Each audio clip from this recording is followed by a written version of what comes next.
창세기서 강해 65번째 시간을 갖도록 하겠습니다.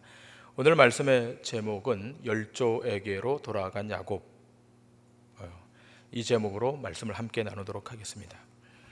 우리 말씀 안으로 들어가기 전에 저를 한번 따라 하셨으면 좋겠습니다. 언약을 받은 사람은 죽어도 언약은 영원하다. 시작. 언약을 받은 사람은 죽어도 언약은 영원하다. 여러분, 성경에 보면 최초로 언약을 받은 사람은 아브라함입니다. 이 아브라함이 하나님의 언약을 받게 되었지만 결국은 그의 생명의 연수가 다함으로 죽게 됩니다. 그러나 아브라함에게 하신 그 언약은 영원에서 이삭에게로 연결되고 결국 이삭도 나이 많아 죽게 되지만 그 언약은 영원하기 때문에 다시 야곱에게로 연결되는 것입니다.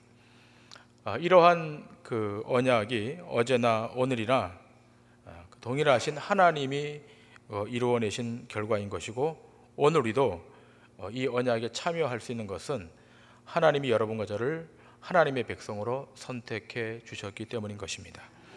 그러므로 이러한 아브라함, 이삭, 야곱의 이야기가 그 제3자의 이야기가 아니라 바로 오늘 예배하고 있는 여러분과 저의 이야기인 것입니다. 그리고 이것이 이스라엘과 또 그 백성들에게만 복된 것이 아니라 의롭다함을 칭함받은 오늘 이 아침 예배하고 있는 여러분에게도 동일한 그 복으로 주어지고 있습니다. 오늘은 그동안 살펴보았던 야곱의 생애를 하나님이 친히 말씀하신, 친히 신탁으로 주신 그 부분을 중심으로 야곱의 생애를 좀 돌아보고 그 죽음의 의미를 함께 생각하고자 합니다. 여러분, 야곱에게 하나님이 처음으로 말씀하신 것은 그가 태중에 있을 때였습니다. 야곱이 직접 듣지는 못했지만 그 리브가에게 하나님이 야곱에 대한 말씀을 하신 것인데, 여러분, 그 메시지가 무엇입니까? 큰 자가 어린 자를 섬기리라 라고 하는 것이었습니다. 이것이 야곱의 생애에서 가장 중요한 출발점이 되는 부분입니다. 여기에 대해서 그 사도 바울이 로마서를 쓸 때 이렇게 쓰지 않습니까? 내가 에서는 미워하고 야곱은 사랑했다. 그 구원의 여정에 그 하나님의 선택을 말하고 있는 겁니다. 그러니까 아직 선과 악을 행하기 전에 그가 태중에 있을 때 하나님이 그를 선택하셨다고 하는 거죠. 그러니까 하나님의 주권적 선택, 그러니까 구원은 결국 하나님의 선택에 기인하는 것인데, 이 하나님의 주권적인 선택, 이것이야말로 하나님다우심인 것이고 또 성경의 특징인 것이고 또 기독교의 특징인 겁니다. 이 주권자의 선택이 빠져버리게 되면 우리가 갖고 있는 이 종교는 인간의 종교가 되어버리고 마는 겁니다. 절대자이시고 주권자이신 하나님이 구원에 관한 선택권이 없다면 그 신은 인간이 마음대로 이용할 수 있는 신이기에 그 신은 구원자가 될 수 없는 것입니다. 인간이 아무리 정성을 다하고 최선을 다해도 그 권과 그 결정권은 절대자이신 하나님이 쥐고 계셔야 그분이 유일무이한 구원자 하나님이 되시는 것입니다. 그러므로 신앙의 가장 큰 걸림돌이 바로 이 하나님의 선택일 것입니다. 그러므로 야곱의 생애는 이러한 하나님의 그 주권적 선택이 어떻게 이루어져 가고 있는가를 보여주고 있고, 그 하나님의 주권적 선택은 야곱에게만 미친 것이 아니라 오늘 이 아침 예배하고 있는 여러분과 저에게도 미쳐서 하나님의 자녀의 반열에 이룰 수 있었다는 것을 우린 교훈받게 됩니다. 중요한 것은 이것입니다. 이렇게 그 하나님의 선택 가운데 태어난 야곱, 하나님이 선택하셨잖아요. 이렇게 출생한 야곱이 하나님의 뜻대로 하나님이 의도한 그 길대로 가면 참 좋겠는데 그렇지 않았다고 하는 거죠. 자신의 야망에 붙들려 살아가고 있는 모습이 창세기에 아주 적나라하게 그려져 있습니다. 자신이 만나는 모든 사람은 자신의 성공의 발판으로 삼죠. 형제이든 부모이든 친척이든 상관없이 오직 자신의 성공과 출세를 위해서 사람들은 다 도구가 된 거죠. 나에게 도움이 되면 함께하는 것이고 도움이 안 되면 거짓말하고 속이고 때로는 도망을 가고. 그런데 성경은 그 야곱이 구약 성경 창세기에 나오는 야곱으로 한정짓지 않고 그 야곱이 오늘 예배하고 있는 우리다라고 지적하고 있어요. 우리는 야곱하고 상관없는 사람이 아니라 오늘 성경은 그 야곱이 우리라고 고발하고 있는 것입니다. 야곱이 나쁜 사람이라고 보는 것이 아니라 이 세상에 보통 사람들이 살아가는 사람들의 모습임을 우리에게 말하고 있는 겁니다. 지난 목요일 저녁에 우리 교회를 거쳐간 제 후배 목사님과 통화를 좀 했습니다. 이런저런 이야기를 나누다가 어떻게 하다 성경 이야기를 했어요. 근데 이 후배 목사님이 요즘 읽고 있는 성경이 로마서인데 그 로마서를 읽고 또 읽으면서 그 안에서 확인하는 것이 있다는 겁니다. 그것은 인간이 얼마나 죄성이 깊은가. 그 말씀을 2번, 3번 읽으면서 확인하는 것이 인간의 죄성이라고 하는 것이었습니다. 목사인 자신이 하나님의 말씀에서 단 하루라도 벗어나면 그 죄성이 발동해서 자기를 실패자로 이끈다라고 하는 고백이었습니다. 제가 그렇게 말씀했을 때 제가 아주 전적으로 동의했어요. 그 죄성은 누구는 예외가 되고 누구는 적용이 되고 그런 차원이 아니죠. 모든 인간에게 다 적용되는 것입니다. 우리가 지금 안 그런 사람처럼 하고 이렇게 살아갈 뿐이지 그 허상의 껍질을 벗기면 하나님 앞에 죄인 아닌 사람이 하나도 없습니다. 오늘 본문의 야곱이 그러하다고 하는 거예요. 그런데 참 아이러니한 것은 이러한 죄성이 충만한 야곱에게 하나님이 말씀하고 계시고 하나님의 언약이 주어지고 있다고 하는 거예요. 참 이해가 안 되는데 하나님이 그렇게 해요. 이렇게 죄성이 많은, 죄성이 깊은 야곱에게 하나님이 말씀하고 계시고 하나님의 언약이 주어지고 있다고 하는 거예요.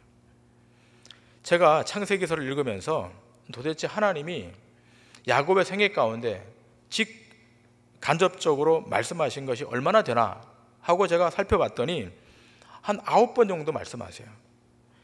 야곱이 147년간을 살아가는데 그 가운데 하나님이 9번 말씀하셨다. 참 적게 말씀하신 거죠. 그러니 야곱에게 이러한 하나님의 신탁이 주어지는 것과 야곱이 힘들이고 애를 쓰며 살아가는 것과 비교를 해보면 어느 것이 더 비중이 큰가? 후자의 비중이 크죠. 애쓰고 힘들여 자기를 위해 살아가는 시간이 훨씬 그 비중이 크죠. 시간적으로 말씀을 드리자면 147년의 생애, 긴 시간이죠. 그 가운데 하나님이 친히 꿈에 나타나셔서 말씀하시고 야복강에서 씨름하신 그런 시간을 다 합쳐도 제가 보기에 24시간이 안 될 것 같아요. 아주 적은 시간이에요.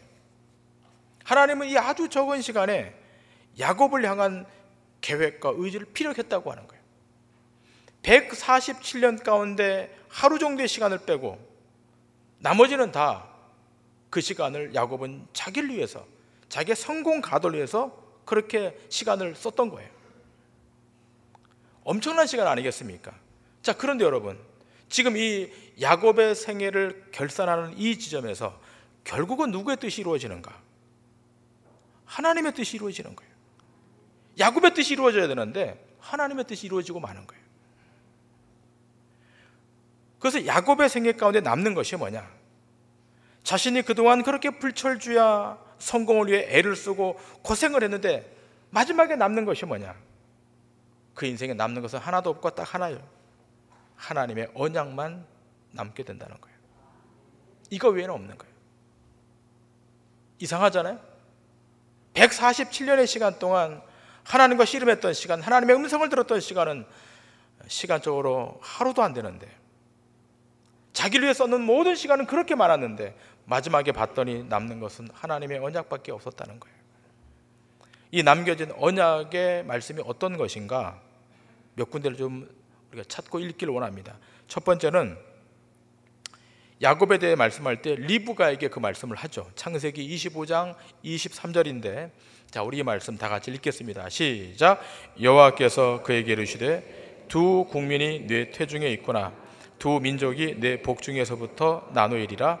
이 족속이 저 족속보다 강하겠고 큰 자가 어린 자를 섬기리라 하셨더라. 아멘. 두 번째 말씀은 창세기 27장 27절부터 29절에 이삭의 축복인데요. 그가 가까이 가서 그에게 입맞추니 아버지가 그의 옷에 향취를 맡고 그에게 축복하여 이르되 내 아들의 향취는 여호와께서 복 주신 밭의 향취로다. 하나님은 하늘의 이슬과 땅의 기름짐이며 풍성한 곡식과 포도주를 내게 주시기를 원하노라. 만민이 너를 섬기고 열국이 내게 굴복하리니 네가 형제들의 주가 되고 내 어머니의 아들들이 내게 굴복하며 너를 저주하는 자는 저주를 받고 너를 축복하는 자는 복을 받기를 원하노라. 다음 말씀은 창세기 31장 3절에서 하나님께서 야곱에게 베델로 올라가라고 하신 말씀이에요. 여호와께서 야곱에게 이르시되 네 조상의 땅 네 족속에게로 돌아가라. 내가 너와 함께 있으리라 하신지라. 그러면서 11절 이하 이렇게 말씀합니다. 꿈에 하나님의 사자가 내게 말씀하시기를 야곱아 하시기로 내가 대답하기를 여기 있나이다 하며 이르시되 내 눈을 들어보라. 양떼를 탄 순양은 다 얼룩무늬 있는 것, 점 있는 것과 아롱진 것이니라. 라반이 내게 행한 모든 것을 내가 보았노라. 나는 베델의 하나님이라. 네가 거기서 기둥에 기름을 붓고 거기서 내게 서원하였으니 지금 일어나 이곳을 떠나서 네 출생지로 돌아가라 하셨느니라. 베델의 하나님이 나타나셔서 말씀하셨던 거죠. 자, 그 다음은 창세기 32장 28절인데 여기 하나님이 나타나셔서 그의 이름을 바꾸시죠.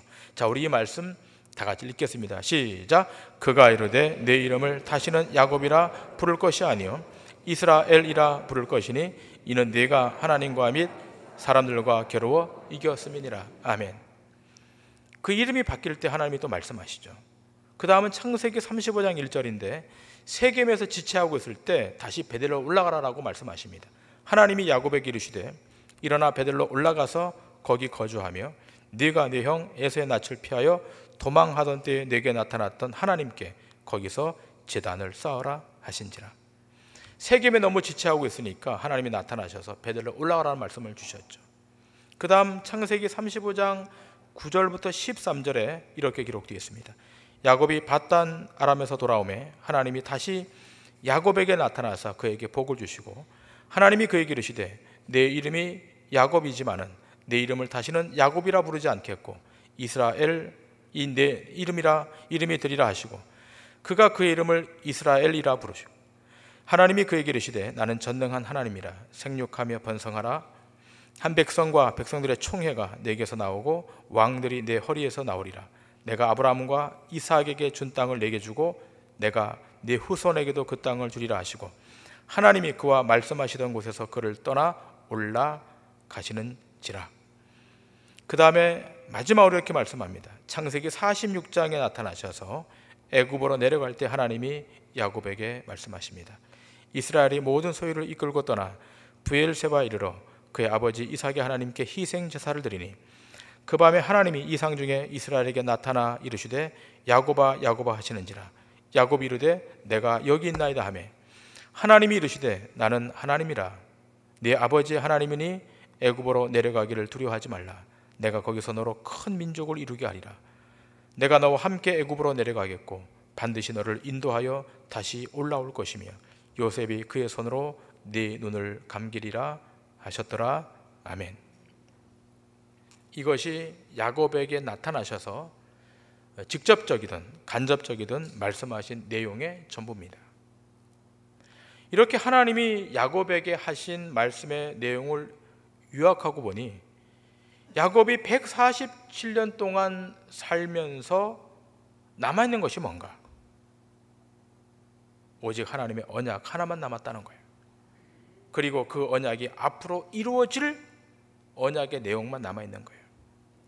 그동안의 야곱의 고생과 피와 땀은 어떻게 된 겁니까?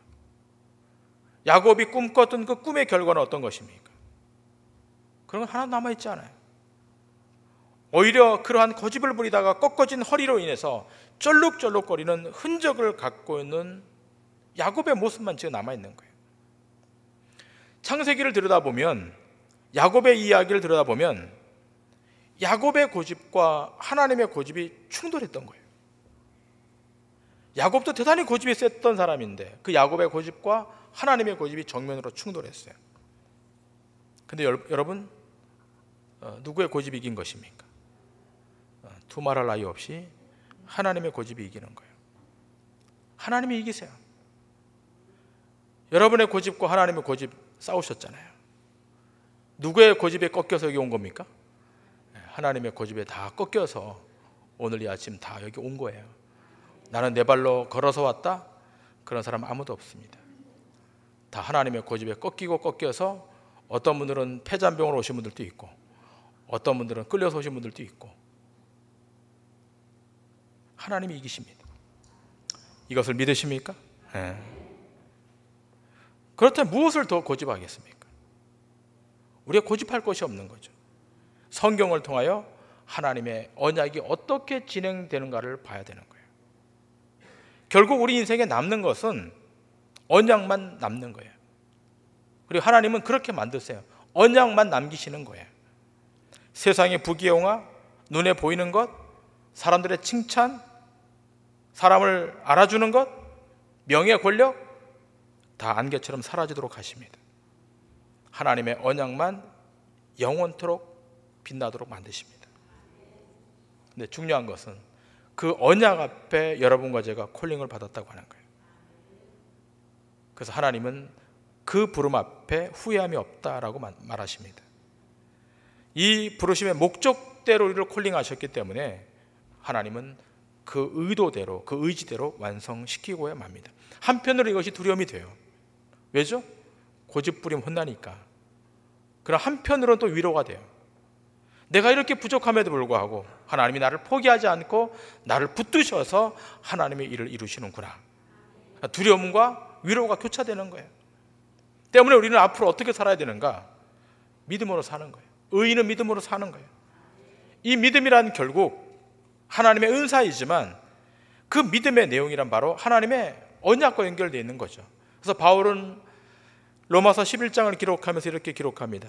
로마서 11장 29절 다 같이 한번 읽겠습니다. 시작. 하나님의 은사와 부르심에는 후회하심이 없느니라. 아멘. 이제 야곱의 죽음의 장면을 봅니다. 야곱이 무엇을 남기고 떠납니까? 지난 2주간 살펴본 대로 자신의 자녀들에게 하나님이 하실 일에 대한 예언을 남기고 떠나죠.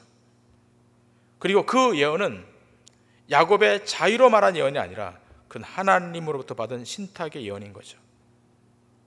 그러므로 이 세상이 야곱의 유언대로 진행되고 있음을 우리가 지난주 보았어요. 여기서 벗어날 수가 없는 거예요.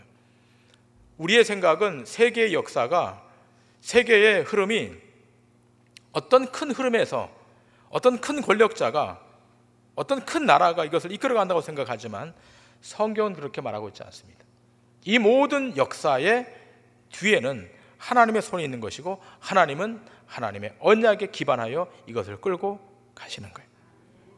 벗어날 수가 없는 거예요. 그래서 유다에게서 왕이 나오죠. 유다 지파에서 왕이 나와요. 사람들은 요셉 지파로부터 왕이 나올 것으로 기대했지만 하나님 그것을 다 단절시키시고 유다 지파로부터 왕을 나오도록 만드십니다. 그리고 그 왕은 다윗 왕에게로 이어지게 되고 다윗 왕의 후손으로 메시아이신 예수 그리스도가 어떤 왕으로요? 영원한 왕으로 오시는 겁니다. 그러므로 그 왕에게 절하지 아니하면 모든 사람이 다 심판 아래 놓이게 되는 거예요. 12 아들을 축복하고서 이제 야곱은 자신의 매장지를 언급하고 있습니다. 지금 죽기 일보 직전인데 야곱이 자기의 매장지, 나를 여기다 묻어달라고 얘기하고 있어요. 참 굉장히 주목할 내용입니다. 오늘 본문 29절에 이렇게 기록되어 있습니다. 다 같이 29절 말씀 읽겠습니다. 시작. 그가 그들에게 명하여 이르되 내가 내 조상들에게로 돌아가리니 나를 햇사람 에브론의 밭에 있는 굴에 우리 선조와 함께 장사하라. 아멘. 에브론의 밭에 있는 굴, 우리 선조와 함께 나를 장사시켜달라. 나를 열조에게로 돌아갈 수 있도록 그곳에 나를 묻어달라. 여기서 열조는 누굽니까? 아브라함과 이삭입니다. 아브라함과 이삭에게로 돌아가겠다고 하는 거예요. 그리고 그 자녀들에게 맹세시키죠. 만일 야곱이 애굽에 그대로 묻혔다면 아마 호화 분묘가 꾸려졌을 거예요. 여러분, 역사를 보게 되면 바로 왕이 죽었을 때 그 백성들이 애국했던 기간이 72일이라 그래요. 그런데 이 야곱이 죽었을 때 애국했던 기간이 70일이에요. 왕도 아닌데. 왕과 버금가는 예우를 받잖아요. 이처럼 야곱의 아들 요셉의 권세가 막강했던 거예요. 그러나 여기에 묻히질 않고 어디에요? 그 초라한 가나안 땅, 아브라함이 사놓은 그곳에 묻히기를 소원했던 거예요. 이것이 야곱의 마지막 소원이었습니다. 147년 동안 무엇을 남기고 갑니까? 무엇이 남아 있습니까? 그 수고와 애씀의 결과가 무엇입니까? 여기에 대해서 시편 기자는 이렇게 기록하고 있습니다. 시편 90편 1절부터 12절의 말씀인데, 말씀의 본문이 조금 길지만 우리 같이 1절부터 읽도록 하겠습니다. 주여부터 읽겠습니다. 시작. 주여, 주는 대대에 우리의 거처가 되셨나이다. 산이 생기기 전 땅과 세계도 주께서 조성하시기 전 곧 영원부터 영원까지 주는 하나님이시니이다. 주께서 사람을 티끌로 돌아가게 하시고 말씀하시기를 너희 인생들은 돌아가라 하셨사오니 주의 목전에는 천년이 지나간 어제 같으며 밤의 한순간 같을 뿐임이니이다. 주께서 그들을 홍수처럼 쓸어 가시나이다. 그들은 잠깐 자는 것 같으며 아침에 돋는 풀 같으니이다. 풀은 아침에 꽃이 피어 자라다가 저녁에는 시들어 마르나이다. 우리는 주의 노에 소멸되며 주의 분내심에 놀라나이다. 주께서 우리의 죄악을 주의 앞에 놓으시며 우리의 은밀한 죄를 주의 얼굴 빛 가운데 두셨사오니 우리의 모든 날이 주의 분노 중에 지나가며 우리의 평생이 순식간에 다하였나이다.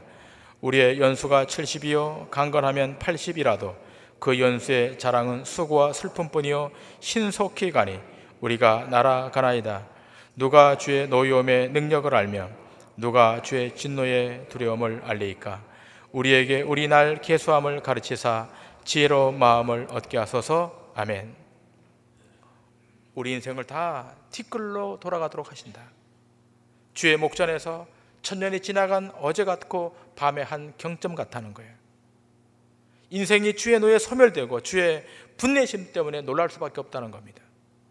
그러므로 우리의 모든 날이 주의 분노 가운데 다 지나간다. 우리의 평생이 일순간에 다 가버린다는 거예요. 사람의 연수가 70이요 강건하면 80일째라도 그 연수의 자랑은 수고와 슬픔뿐이고 신속히 가니 우리가 날아간다. 그래서 야곱이 바로 왕 앞에 섰을 때 뭐라고 고백합니까? 내 나그네의 세월이 130이나 험악한 세월을 보냈나이다. 이게 야곱이 자신의 인생을 돌아봤을 때 남길 수밖에 없었던 인생의 한마디였어요. 내 나그네의 세월이 130인데 험악한 세월을 살았고 그 시간이 너무 빨리 지나갔다는 거예요. 우리의 인생의 자랑에 무엇이 남겠습니까? 우리 마지막 결산할 때 무엇이 우리 앞에 남아있을까요? 수고와 슬픔밖에 없어요. 그리고 그 시간은 너무 빨리 지나가요. 여러분, 그런 말이 있지 않습니까? 사람의 인생에 40이 찾아오면 그 다음부터는 5라고 하는 숫자는 없어지고 10이라고 하는 단위로 넘어간다는 거예요. 그러니까 40이 오게 되면 40 다음에 45, 45살은 없어지고 그 다음에 50으로 뛰고 50이 되면 그 다음에 55는 없어지고 뭘로 뛴다고요? 60으로 가고 60이 되면 65는 없어지고 70으로 가버려요. 날아가는 거예요. 저도 50이 넘어서 지금 날아가고 있습니다. 5학년 되신 분들 곧 6학년 되십니다. 6학년 되신 분들 곧 7학년이고 7학년 되신 분들은 죽음을 준비하셔야 됩니다.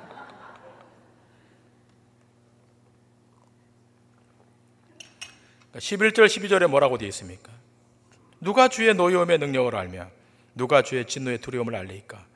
우리에게 우리 날 계수함을 가르치사 지혜로운 마음을 얻게 하소서. 여러분, 어떻게 사시겠습니까? 수고와 슬픔뿐인 인생을 어떻게 사시겠습니까? 야곱을 다시 한번 생각해 보십시오. 그 험악한 나그네 세월을 살았지만 남겨진 것은 오직 주의 약속밖에 없어요. 여러분, 지금까지 살아오면서 무엇을 남기려고 노력하셨습니까? 어떤 세상의 업적을 남기려고 애를 쓰셨습니까? 앞으로 남기기 위해서 어떤 삶을 살아가시고자 합니까? 신자는 이 땅에 무엇을 남기기 위해 사는 존재가 아님을 아셔야 됩니다. 그럼 무엇을 위해 사는 것입니까? 영원한 세계를 준비하며 사는 거예요.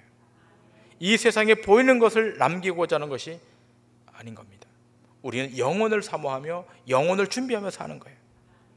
다시 말하면 세상을 탈출하는 거예요. 세상 사람들은 출세를 원하잖아요. 그러니까 우리는 출세가 아니라 출세상을 목표로 하고 사는 자들이에요. 이것이 야곱의 매장을 통해 우리에게 말하고 있는 거예요. 지금 야곱이 죽어서도 우리에게 메시지를 주고 있는 거예요. 여러분, 야곱의 이 죽음이 진행되면서 40일 동안 미라를 만들죠. 그러니까 이 애굽의 이집트의 미라 만드는 방법은 탁월하지 않습니까? 그 미라 만드는 방법으로 시체를 처리해요. 코로 뇌에 내용물 다 긁어내고 옆구리로 내장을 다 드러내고 그 속에 향 재료를 가득 넣어서 미라를 만드는 거예요. 그 기간이 40일입니다. 그리고서 70일 동안 애곡하고 드디어 장례 행렬이 시작됩니다. 그런데 그 뒤에 누가 따라갑니까? 이스라엘의 어른들이, 아이들이 다 따라 나갑니다. 애굽의 관리들도 따라 나갑니다. 여러분, 이러한 행렬을 보면서 무엇이 여러분의 머릿속에 더빙됩니까? 출애굽이에요. 지금 야곱은 죽어서 자신의 시체로서 출애굽을 보이고 있는 거예요. 앞으로 이 장면을 통해 이스라엘이 죽지 않고 살아서 출애굽할 것을 예고하고 있는 거예요. 그리고 그 출애굽은 하나님의 언약이 이루어지는 차원에서 진행될 것임을 우리에게 먼저 인지시키고 있는 거예요. 그러니까 야곱의 죽음은 단순한 한 원로의 죽음이 아니라 하나님의 언약을 받은 언약의 계승자로 죽게 되는 것이고, 자신의 시체를 가나안 땅에 묻어달라고 함으로써 선택받은 이스라엘 백성은 이 애굽의 발을 딛고 살아야 할 존재들이 아니라 애굽을 나옴으로, 출애굽함으로 하나님의 언약을 이루어야 할 백성, 가나안 땅을 목적으로 하며 살아가야 할 백성을 우리에게 알려주면서 야곱이 자신의 목숨을 거두는 거예요. 그럼 우리의 인생은 어때야 되겠습니까? 최고의 인생의 성공은 무엇입니까? 내가 죽었을 때 그 사람은 참으로 믿음의 사람이었다라는 평가를 받을 수 있겠습니까? 여러분, 세상의 평가는 아무런 상관이 없어요. 가난했다, 부자였다, 높은 사람이었다, 낮은 사람이었다, 그 평가는 중요하지 않아요. 하나님의 평가가 중요해요. 그 사람의 인생을 마감시키는데 그는 하나님과 동행했던 사람이고 그는 하나님의 언약을 붙들고 살았던 사람이었다.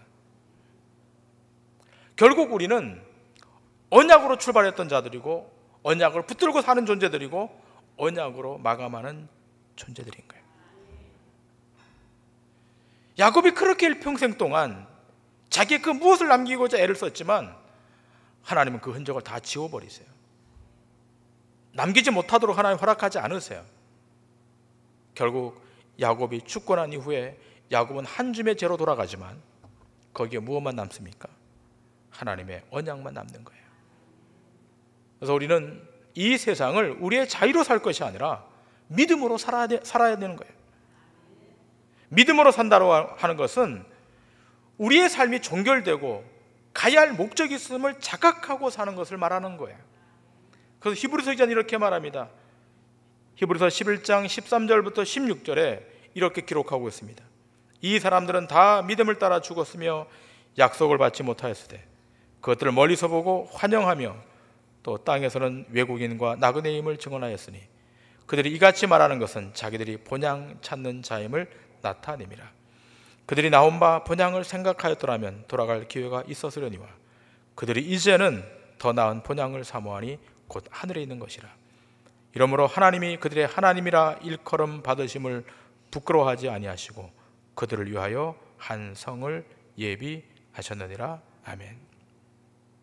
결국 신자란 더 나은 본향, 그 본향은 땅에 있지 않고 하늘에 있는 본향. 우리가 야곱의 죽음을 보면서 무엇을 생각하게 됩니까? 그동안 세상살이에 바빠서 놓쳤던 우리가 궁극적으로 가야 할 본향, 그 본향이 우리를 위하여 예비되어 있음을 아는 것. 야곱은 147년 동안 몰랐던 거예요. 그러나 죽음을 목전에 두고 그가 그것을 안 것입니다. 우리는 본향을 향해 가는 자들인 것이고 이 땅의 가치를 붙잡고 살아갈 존재가 아님을 우리는 기억해야 됩니다. 하나님의 언약은 영원한 것이고, 그 하나님의 언약으로 인해서 우리는 여기 와 있는 것이고, 그 하나님의 언약 앞에 초대받음으로 우리는 구원의 여정의 길을 걷게 되는 것입니다. 오늘도 우리 앞에 놓여 있는 그 길을, 그 언약의 길을 믿음으로 걸으심으로 하나님의 놀라운 승리가 여러분 생애 가운데 그대로 임하여지는 축복이 있기를 주님의 이름으로 간절히 축원합니다. 기도하시겠습니다.